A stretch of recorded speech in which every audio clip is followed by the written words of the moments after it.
Нарын шаарында облус коомчулугунун жана коомдук уюмдардын катышуусунда мамлекет башчынын улуттук дем дүйнөлүк бийиктик уңгу жолун бекитүү жөнүндөгү жарлыгы талкууланды.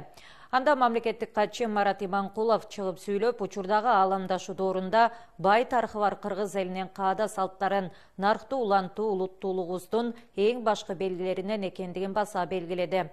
Иш чараны Нарын облустук аялдар комитети уюштурган. Анда теңир толук кол өнөрчүлөр менен уздардын эмгектеринин көргөзмөсү ачылды. Ошондой эле жыйындын катышуучулары үчүн кыргыз тарыхын жана мамлекеттик көрүнүктүү ишмерлердин өмүр баяндарын, турмуш жолдорун чагылдырган көргөзмө уюштурулду. Бул жанагы эле биздин улуттун, кыргыз улутунун иши эмес. Биз азыр реалдык менен эсептеш керек. Биз кыргыз эли азыр көп улуттуу элбиз. 80ден ашык улуттардын өкүлдөрү жашайт биякта. Ошондо биз мына башка улуттар менен биргелешип алып, алар менен ынтымакта болуп, алар менен жана тил маселесинде аларга тил табышып, жанагы эле биз кыргыз тилин мына мамлекеттик тилде өнүктүрүп атабыз. Бу жерде азыр биз мыйзамдардагы, конституциядагы жана тил боюнча мыйзамдарда жазылган эмес. Башка тилдер, биз наоборот, биз ошолордун башка улуттардын элдеринин тилдерин дагы өнүктүрүш керек, маданиятын өнүктүргөн биз.